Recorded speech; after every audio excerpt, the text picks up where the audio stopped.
Paris जितना इतिहास जमीन के ऊपर दिखता है, इतनी ज्यादा गहरी और डरावनी कहानी जमीन के नीचे छिपी है। इस जगह को पेरिस कैटाकॉम्ब्स कहा जाता है। यह 200 मील से ज्यादा लंबी सुरंगों का एक बड़ा जाल है जो सदियों पुरानी पत्थर की खदानों में बना है। 18वीं सदी में जब पेरिस के कब्रिस्तान लाशों से भर गए और बीमारी फैलने लगी तो सरकार ने एक बहुत डरावना फैसला किया। उन्होंने 60 लाख से ज्यादा लोगों की लाशों को कब्रों से निकाला और उनकी हड्डियों और खोपड़ियों को इन सुरंगों में लाकर दीवारों में जमा दिया।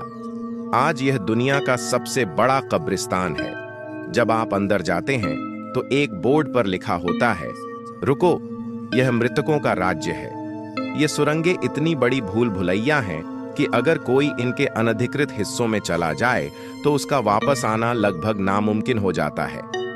अब चलते हैं तुर्की के इस्तांबुल शहर की तरफ। इस्तांबुल, जिसे पहले कॉन्स्टेंटिनोपल कहा जाता था, 2 महाद्वीपों पर फैला हुआ है, लेकिन इसका असली रहस्य जमीन के नीचे है।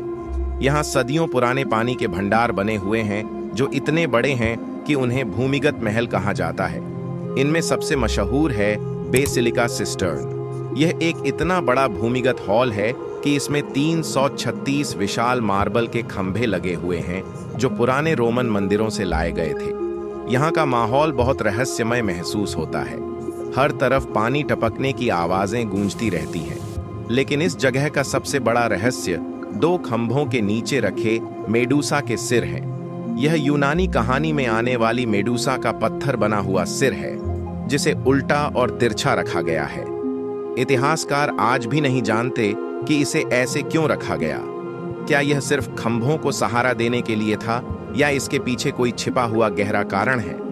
अब बात करते हैं रोम की। कहा जाता है कि रोम एक दिन में नहीं बना, और यह भी कहा जाता है कि रोम जितना जमीन के ऊपर है उससे कई गुना ज्यादा जमीन के नीचे दफन है। रोम शहर एक लज्जानिया की तरह है। हर सदी ने अपनी एक नई परत पिछली परत के ऊपर बनाई।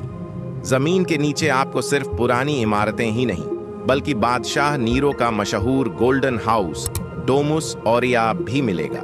यह महल इतना बड़ा और शानदार था कि नीरो के मरने के बाद आए शासकों ने इसे मिट्टी से भरवा दिया और इसके ऊपर नया शहर बना दिया।